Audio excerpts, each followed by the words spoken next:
자, 이번엔 메르스 이야기를 좀 해볼 텐데, 메르스를 이길 수 있는 음식 얘기를 좀 이번엔 해보겠습니다. 그리고 오늘 오전에 보도가 됐던 내용이죠. 임종을 못했던 그 상황, 그래서 편지로 임종을 대신했던 그 상황까지 저희가 자세히 한번 정리를 해드리겠습니다. 임정희 기자, 오늘 저희가 준비한 게 아주 많은데 이번에는 먹음직스러운 음식들이 잔뜩 등장을 했는데, 맞습니다. 이 음식들이 전부 다 메르스에 좋은 음식들, 예방하는 데 좋은 음식들이라는 거죠? 그렇습니다. 이 메르스 보통 지금까지 백신이나 치료법이 없기 때문에 가장 좋은 예방법은 이 면역력을 높이는 것이겠죠. 그래서 이 대한영양사협회가 면역력을 증가시키는 식품 탑 10을 꼽았습니다. 탑 10, 거기도 탑 10이군요. 네, 저희가 준비한 게 바로 이것들인데요. 한 가지씩 한번 좀 설명을 드릴게요. 그러죠. 먼저 이 가장 우리나라 한식에도 어느 곳에나 많이 들어가는 이 마늘 같은 경우, 이 마늘에는요, 그냥 먹기 상당히 맵습니다. 그런데 그 매운 성분이 굉장히 도움이 된다고 하는데요. 알리신 성분이라고 하네요. 면역력을 증가시키는 그런 효능이 있습니다. 이게 연구 결과로도 증명이 됐어요. 이 영국에서 3달 동안 마늘을 먹인 사람, 그리고 3달 동안 마늘을 먹지 않은 사람 비교를 했더니 이 마늘을 먹은 사람은 감기에 걸리지 않았다고 합니다. 그래요? 네. 그러니까 면역력에 상당한 효과가 있다, 이 마늘. 그렇습니다. 예, 그리고 요즘 과일처럼도 많이 드시는 이 파프리카. 이 파프리카도 비타민의 보고입니다. 특히나 비타민 A가 많다고 하는데요. 저는 이번에 처음 알았어요. 이 비타민 A가 별명이 있다고 하네요. 항감염 비타민입니다. 그러니까 이 비타민 A가 부족해지면은 쉽게 바이러스에 감염이 되기 때문에 이거 많이 드시는 거 좋을 것 같네요. 전상철 차장은 이 중에 음식들, 눈에 확 들어오는 음식들, 평소에 좋아하는 음식 있습니까? 파프리카를 좋아합니다. 파프리카를요? 네. 비쌉니다. 비싸요? 네. 예.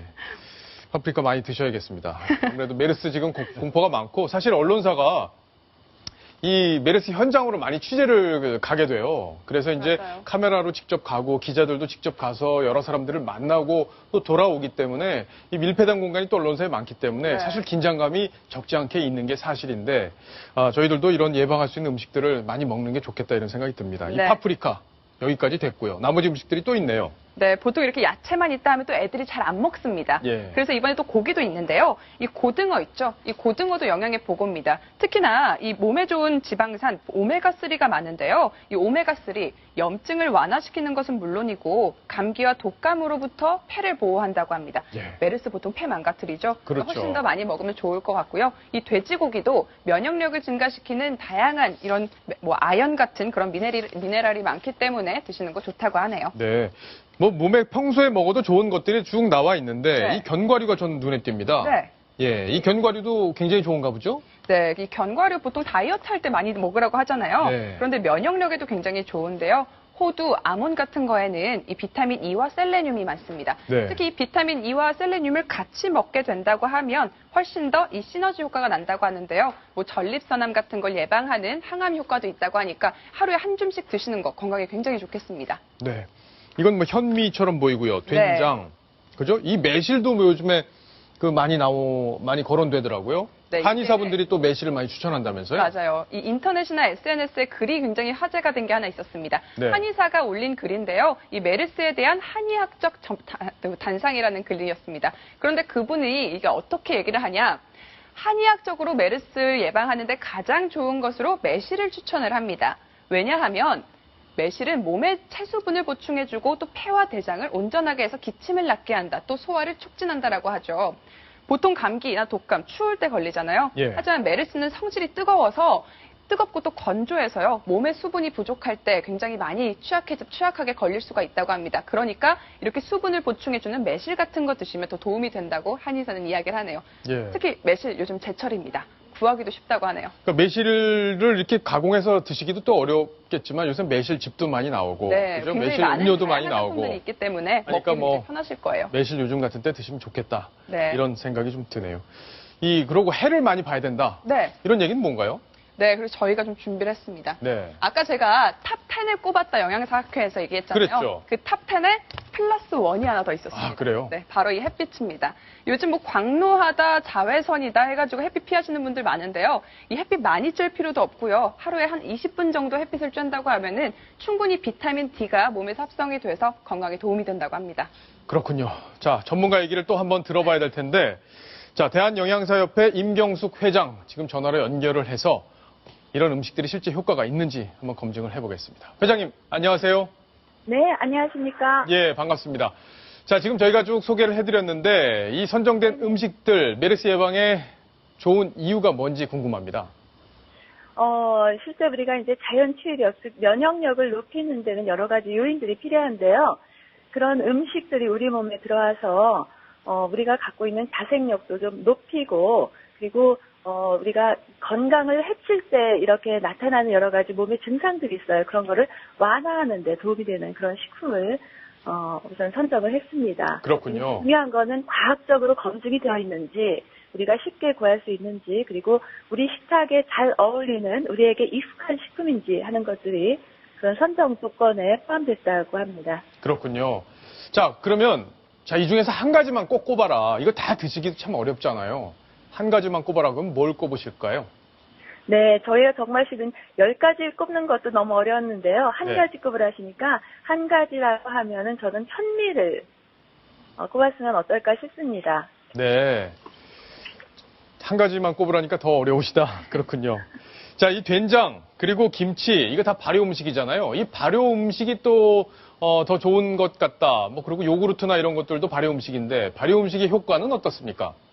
네, 실제 요구르트라든지 아니면은 된장이나 김치에 있는 그런 여러 가지 효능이 있는 그런 예. 물질 중에서 우리가 주목해야 될 성분은 바로 프로바이오틱스, 우리가 흔히 유산균이라고 하는 거죠.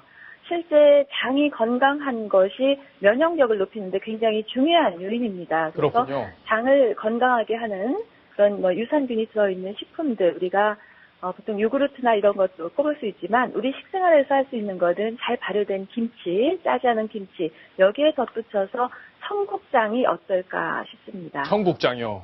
네네. 예, 저 청국장 참 좋아하고 집에서 자주 먹는데 청국장 장을 건강하게 해주는 아주 좋은 음식이다 이렇게 아마 시청자분들 알고 계실 텐데 장이 건강해야 면역력이 강해진다. 이것도 새로 아신 분들도 있을 것 같습니다. 자, 오늘 논리적으로 말씀 잘 정리해 주셔서 감사합니다. 회장님 감사합니다. 네, 감사합니다.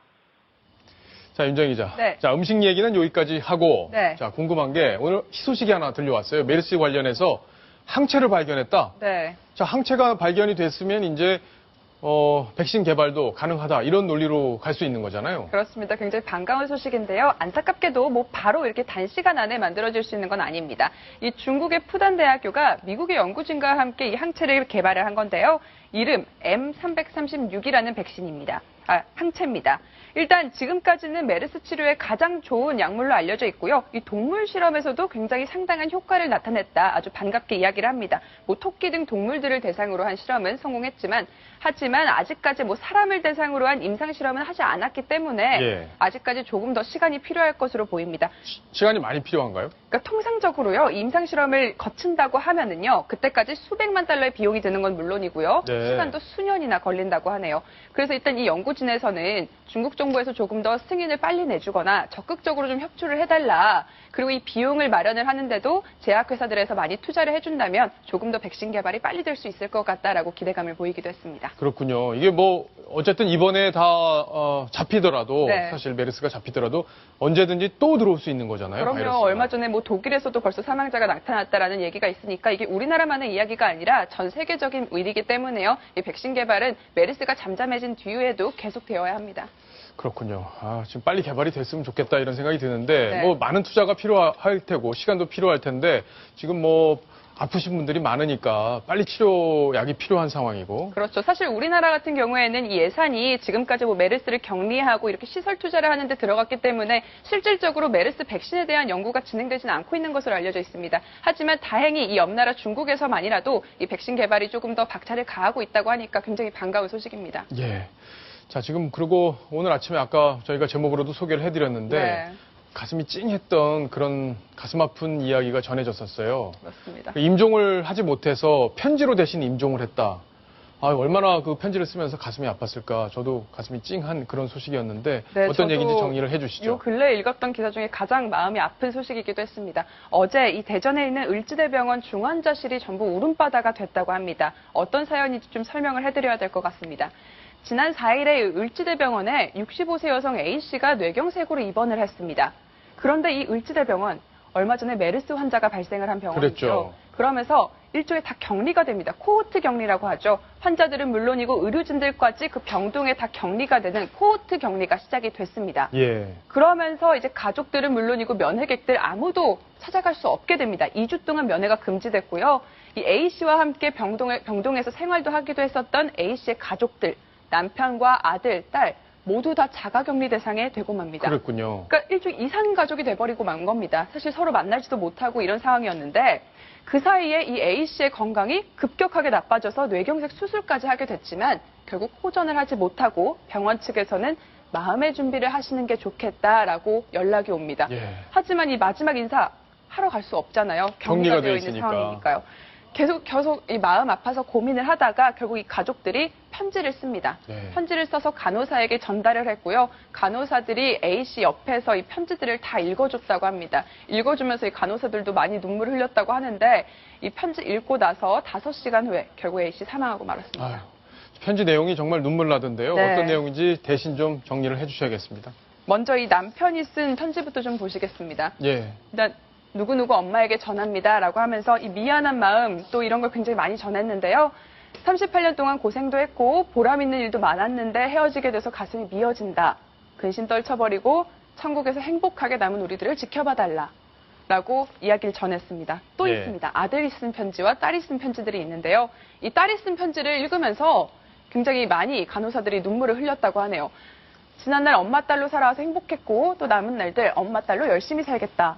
또 다음 생에도 엄마와 딸로 만나자. 이 마지막 말이었죠. 엄마 사랑해요라는 말과 함께 마지막 편지를 읽었습니다. 또 아들이 쓴 편지도 있었는데요. 예. 자, 아들이 쓴 편지도 준비가 내용이 안 됐군요. 예. 이게 3개의 편지를 읽는데 딸이 쓴 편지가 마지막 편지였대요. 이걸 예. 읽으면서 굉장히 울음바다가 많이 됐다고 예, 합니다. 윤정혜 기자도 지금 눈물이 글썽글썽했는데 박성훈 논설위원. 네. 사실 뭐 메르스라는 게 이렇게 가족까지 임종을 하지 못하게 만드는 그런 무서운 병이라는 점 시청자분들이 또 걱정이 더 되시기도 하고 이 사연 안타까운 사연 때문에 눈물을 흘리신 분도 있었을 것 같습니다. 어떻게 보셨어요?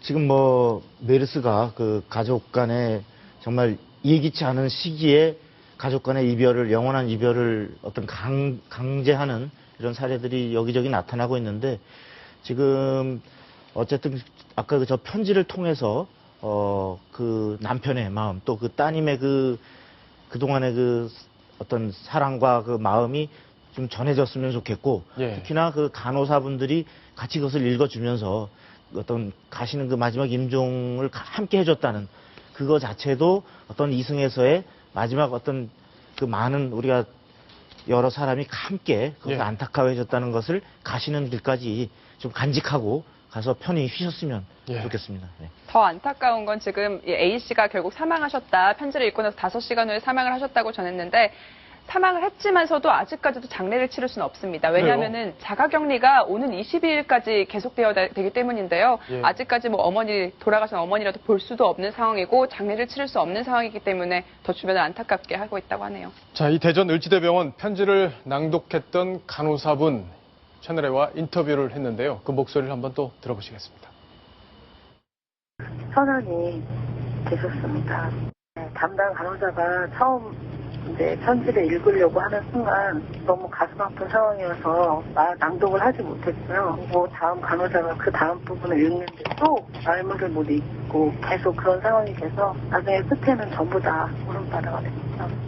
보호자분이 이렇게 해줘서 하셨지만 저희도 편치 않은 마음이고요. 그 상황이 참 가슴 아팠습니다. 아, 정말 가슴이 아픈 소식인데 메르스가 우리 사회에게 많은 메시지도 주고 우리에게 가족에 대해서 생각해볼 기회도 주는 것 아닌가 이런 생각이 듭니다. 돌아가신 분 망자의 명복을 같이 한번 빌어보겠습니다. 윤정혜 기자, 네. 그 말고 또 메르스 관련해서 또 황당한 사건이 하나 있었다고 하는데요. 그 내용도 좀 정리를 해주시죠. 맞습니다. 이번엔 조금 다른 이야기입니다. 이 대구에 사는 주부 30살 이모 씨가요. 예. 이 출근한 남편과 SNS 메신저로 대화를 하고 있었습니다. 주로 메르스가 화제였어요. 네. 이 메르스가 요즘 심각하다라면서 주로 얘기를 하고 있는데 갑자기 대뜸 남편이 SNS 메신저로 명단을 하나 보냅니다. 네. 사람의 이름과 주소 그리고 휴대전화 번호가 적혀 있는 명단을 보내니까 잔뜩 메르스 얘기하고 있는데 이런 명단이 오니까 깜짝 놀란 거죠. 이모 씨는 메르스 확진 명단이라고 생각을 하고서 아이고. 친척, 친구 10명에게 전송을 합니다. 예. 그리고 이 친척 친구들은 그 명단을 그대로 SNS에 올리면서 이게 확진자 명단이다 인터넷에 파다하게 퍼졌는데요. 사실은 알고 보니까 그냥 참외를 좀 주문하려는 남편들의 지인들의 연락처였던 겁니다. 예. 결국 이 경찰에서도 굉장히 많은 이 유언비어가 누군가 유언비를 유포하고 있다라는 신고 전화가 왔대요. 결국 뒤늦게 이 사실을 알고 이 주부 이모 씨 스스로 자수 전화를 했다고 하네요. 그래요. 손수호 변호사님. 뭐 자수를 했다 그러니까 뭐 크게 처벌을 받을 것 같지도 않고 또 착오에 의한 착오였겠죠. 네, 그렇죠. 일단 그 착각을 해가지고 예. 그 명단을 결국은 다른 사람에게 전달을 한 건데 그렇다 하더라도 물론 이제 그 단순히 사실이 아니었기 때문에 처벌받는 규정은 없습니다. 하지만 경찰에 따르면은 정보통신망법에 의한 명예훼손 그리고 개인정보보호법 위반이다라고 이야기를 하고 있는데요. 이 경우에 고의가 없기 때문에 처벌받지 않는 거 아니냐라는 생각을 하실 수 있지만 고의가 없는 건 아니거든요. 왜냐하면 고의라는 게 보통 이제 그 해당 당사자가 그 명단에 있는 사람들에게 해를 끼치겠다. 그 사람들이 정말로 이런 그 확진자다라고 생각을 목적을 하지 않았지만 그럼에도 불구하고 그러한 그 명단을 메르스 확진 환자라고 이야기해서 다른 사람에게 전달했을 때는 명예훼손의 고의는 인정될 것 같거든요. 따라서. 그러네요. 예, 그렇기 때문에 엄격히 본다면 형사처벌 대상으로 보이고요. 다만 그 스스로 사태의 심각성을 인식해서 스스로 신고를 했고 또한 그 피해의 정도가 아주 심각하지 않을 것으로 보이기 때문에 적절한 수준에서 마무리되지 않을까 그렇게 예상이 됩니다. 네, 그렇군요. 메르스 때문에 사회 곳곳에서 여러 가지 현상까지 벌어지고 있는데 저희가 오늘 벌어진 것들 중에 특징적인 부분들 잡아서 정리를 해드렸습니다.